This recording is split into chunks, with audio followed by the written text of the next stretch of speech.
Hello everyone and welcome back to my Bold and Beautiful 29 YouTube channel. I hope you guys are having a wonderful day. Before we start, please hit the subscribe button and give this video a thumbs up.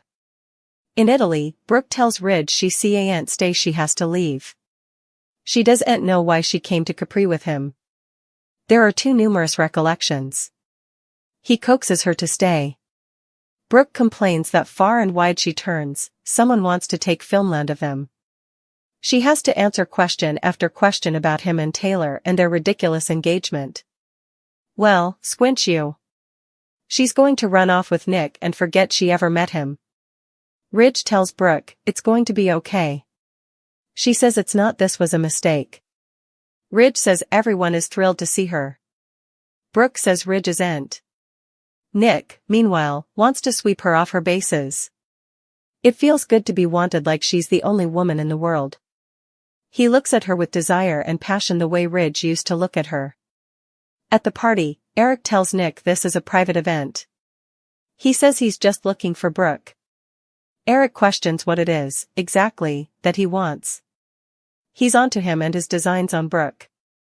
Nick confronts him for having Ridge and Taylor living in his house when he knows he's come there to get Brooke and Ridge back together again. Eric smirks. He wouldn't deny that he wants Brooke with Ridge. His son is happier with her than with anyone differently. Nick thinks that's bad news for his fiancée.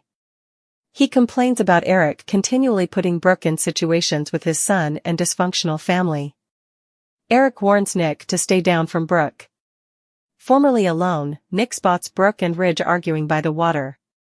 Brooke tells Ridge she's in one of the beautiful places in the world with the man she loves, but she shouldn't be feeling this way. She's because they're not together. Nick appears and complains about Ridge making Brooke miserable. Ridge says this doesn't involve him. Nick argues that it does. He's stepping in. Ridge tells him he can go. Nick asks what Brooke wants. This is her chance to jump off the merry-go-round with his man formerly and for all. Holding out his hand, he says, "Come with me." Brooke takes Nick's hand and walks down with him. Ridge watches them go. At Forrester, in the design office, Electra and Will wish they could have gone to Italy. They look at the prints, everyone's advertisement, and Will tells his gal she should be there representing the company. She'd be the hottest model ever. She reminds him she designs jewelry. They kiss and go over how they'll no way have to worry about Luna ever again. Sitting, Will and Electra go over how deranged and dangerous Luna was. He shouldn't have been surprised she was able of pulling a gun on him. They recap that he could have ended up shot too. Will says he's okay, and he no way would have let Luna hurt her. Electra reprises that Luna is gone ever. They agree she brought this all upon herself. It's hard to believe she was related to someone like Finn. Will says the important thing is that everyone's safe and she's gone. They're allowed to feel good about that. At Il Giardino, Sheila tells Lee she wants to say farewell to her granddaughter. She loved her. She misses her. Where can I go to do that? Lily tries to give her the encounter off and just wants her takeout. Sheila wants to know, where is she? She reminds Lee she's not the adversary and tried to help her. Lee snaps, there's nothing you can do for her now. They dispute as Sheila explains she prompted Luna to leave Finn alone and move on with her future. She's grieving the woman she could have been. Lee snaps that she's not doing this with her, and leaves her appetite, storming out. Cleric appears and asks Sheila if she said about anything about Luna. She muses, no. Cleric asks Sheila if she set Lee out. Sheila explains she wouldn't answer her questions. She can't let that go. Deacon asks what happened. Sheila says, she wouldn't answer me. They go over the firing. Sheila demurs that Luna just lost control. Sheila says she and Lee are both grieving. All she asked was to visit her granddaughter to pay her final felicitations to her. Lee just got all ticklish with her. Cleric prodigies if she resents it like she does with Sheila and Finn. Sheila says no.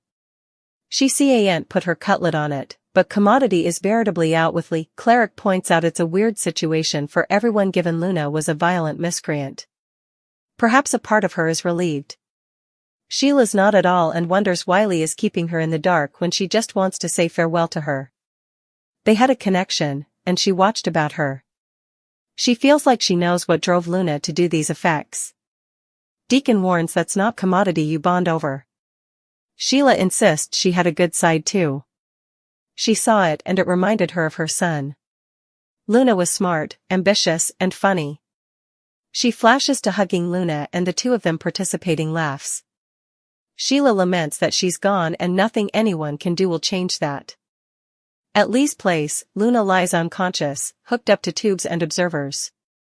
Lee arrives and finds there's no change with her granddaughter. She coaxes, "Come on, Luna." She looks like the little girl she remembers. The little girl was so important eventuality. What happened to her? How can you look so peaceful after causing so important pain? She coos, "Open your eyes, Luna." Lee urges Luna to hold on and fight. She laments that she no way really had a chance in life being raised by her horrible family. Stability and chaos is each she's ever known until now. She's sorry she wasn't more involved in her life, but now she's there with her. "I wouldn't let you die." Liam is on the slow road to recovery after he passed an experimental procedure that has everyone questioning everything.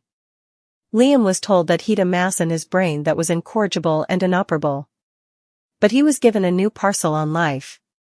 The surgery went well. Liam woke up subsequently. He seems important like himself. We anticipated him to get a personality transplant. Still, that didn't be. Grace claimed that the checkup was clear. The mass was 100 removed from his brain. But it's frequently hard to take a checkup following surgery because there's still fluid in the brain. How is that possible? Was this a phenomenon in the timber? Liam presumed he was going to die soon. He spent the once many months allowing about his impending death. But also he was blessed with the occasion to live again. He'd a change of heart after he hardly escaped death from Luna's projectile. Liam told Bill that he wanted to continue living. So, nosy Grace pulled Bill away and informed him about the expensive procedure that's still new in the medical world. Bill didn't watch how important it bring. His son's life was priceless, according to him. Bill thinks it was the stylish $1 million that he spent. But could he end up being wrong? Liam is presently getting his rest while staying at Bill's. So far, his recovery has gone a little too easily. This could each change. Formerly Liam gets up from bed. He might learn that he's paralyzed from the midriff down. It's inconceivable to suppose that he'd major brain surgery in just a many hours. It was the longest hours of Bill's life. But it went by too snappily. Grace and her mysterious croaker might have done damage to Liam's brain during surgery. She was the bone. Who operated on him? It's likely that Liam will have some complications following surgery. There's still commodity questionable about this situation, especially with Grace having flashbacks about entering the A Million Bones. She seems shamefaced about commodity, but what's it? We see ain't stay to find out. Steffi will lose her mind when she goes to the sanitarium to see Liam, and he's missing. No bone. On the unit knows what happened to him. Steffi has been by Liam's side since the whole blow-up with Luna. Liam took a pellet for Steffi, claiming he was a dead man anyway. He was obviously representing his terminal brain excrescence.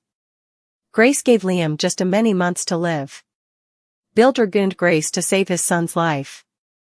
He declared that he didn't watch how important plutocrat it took, his son must survive. She did just that. Now, Liam has been moved to a secret position, and Steffi wants answers. Steffi demands answers about Liam. She informs Bill that he'll tell her where Liam is. She wants to see him incontinently. Steffi wants to make sure Liam is safe and recovering like he should. Bill tries to keep Steffi calm, promising to take her to see Liam soon. Steffi refuses to stay to see Liam.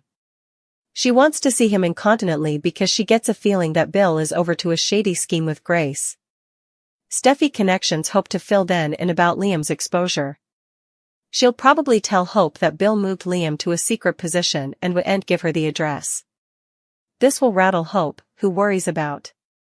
It wasn't that long ago that Liam was fighting for his life after Luna shot him when he rushed into the sand house to cover Steffi. Hope remains determined to find Liam to ensure his safety. Neither Hope nor Steffi trusts Bill to keep Liam safe from detriment. They want to trust him, but it's hard considering his long history of making bad opinions. Bill will continue to try to keep Liam's position a secret, but it won't take long for Steffi and Hope to find him.